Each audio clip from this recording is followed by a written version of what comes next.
সাল্লাল্লাহু আলাইহি সাল্লামের চরিত্র যদি আপনি দেখেন, আপনি অবাক হয়ে যাবেন। তার চরিত্রের মধ্যে আমরা অনেকে আজকাল কাচুমুচু করে নিজের ভালো মানুষই জাহির করি, বিনয় জাহির করি। এটাকে তিনি অ্যাপ্রিসিয়েট করতেন না। তিনি অ্যাপ্রিসিয়েট করতেন কোনটাকে?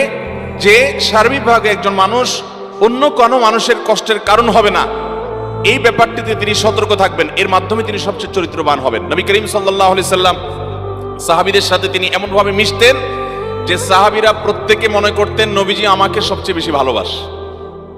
এখন আপনি একটা প্রতিষ্ঠানে দায়িত্বশীল আছেন, আপনার অধীনে কিছু লোক আছে, অথবা আপনি একটা পরিবারের কর্তা, আল্লাহ তাআলা আপনাকে ছেলে মেয়ে দিয়েছেন। এই লোকগুলোর মধ্যে আপনি সবার প্রতি আচরণ এমন হবে যে কারোর প্রতি বিমাতাসুলভ আচরণ করবেন না, কারোর প্রতি বিরূপ আচরণ করবেন না, বরং আপনার আচরণ দ্বারা সবাই জানবে যে আপনি সবার হিতাকাঙ্ক্ষী এবং কল্যাণকামী। এটা উত্তম আখলাক চাওয়া সম্ভব না? এই উত্তম আখলাকওয়ালা মুসলমান দুনিয়াতে পাওয়া খুব কঠিন। বাহ্যিক লেবাসে পোশাকে অথবা বাহ্যিক আমল ইবাদতে মুসলমান আপনি বহু পাবেন, কিন্তু যার সকাল থেকে রাত পর্যন্ত পুরো দিনে তার দ্বারা কোনো মানুষ কষ্ট পায় না। যদি কষ্ট পায় তাহলে সে যখনই আঁচ করতে পারে যে আমি কাউকে কষ্ট দিয়ে ফেলেছি, সাথে সাথে সে সেটাকে নিষ্পত্তি করে ফেলে, মাপ চেয়ে সেটাকে শেষ করে তারপরে সামনে অগ্রসর হয়। এই মানুষগুলো হলো আল্লাহর কাছে সবচেয়ে প্রিয় মানুষ। আমাদের নবী করিম সাল্লাল্লাহু আলাইহি ওয়াসাল্লাম, তার দ্বারা কেউ কখনো আঘাতপ্রাপ্ত হন নাই।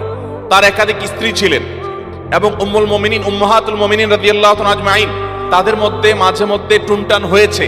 তারা মানুষ ছিলেন, যার কারণে ভুল বোঝাবুঝি বা কোনো বিষয়ে মান অভিমান হয়েছে। নবী করিম সাল্লাল্লাহু আলাইহি সাল্লাম নিজেও অভিমান করে তাদের থেকে দূরে থেকেছেন, কিন্তু কখনো মুখ দিয়ে কোনো কটু কথা বের হয় নাই, কখনো কাউকে আঘাত করেন নাই, কারোর শরীরে টাচ করেন নাই শাস্তি দেওয়ার জন্য। কোনো প্রকার কটু মন্তব্য করার প্রশ্ন তো তার সামনে উঠতেই পারে না। এভাবে তিনি গোটা পৃথিবীর মানুষের জন্য সর্বোত্তম আদর্শ হয়েছেন। আজ আমাদের মধ্যে এই জিনিসটার সবচেয়ে বেশি অভাব। ভাইরা, আমাদের দ্বারা মানুষ কষ্ট পায়।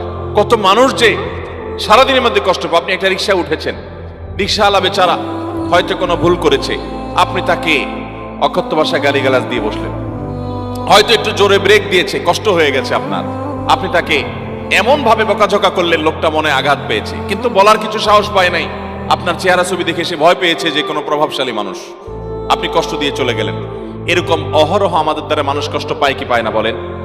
এমনকি আপনি স্বামী, আপনার স্ত্রীর কোনো একটা ভুলের কারণে আপনি অবশ্যই তাকে শাসন করতে পারেন, কিন্তু শাসন করতে গিয়ে আপনি সীমানা ছাড়িয়ে গেছেন, তাহলে হোক তিনি আপনার স্ত্রী, আপনি তার কাছে মাপ চেয়ে নিষ্পত্তি করিয়ে নেবেন।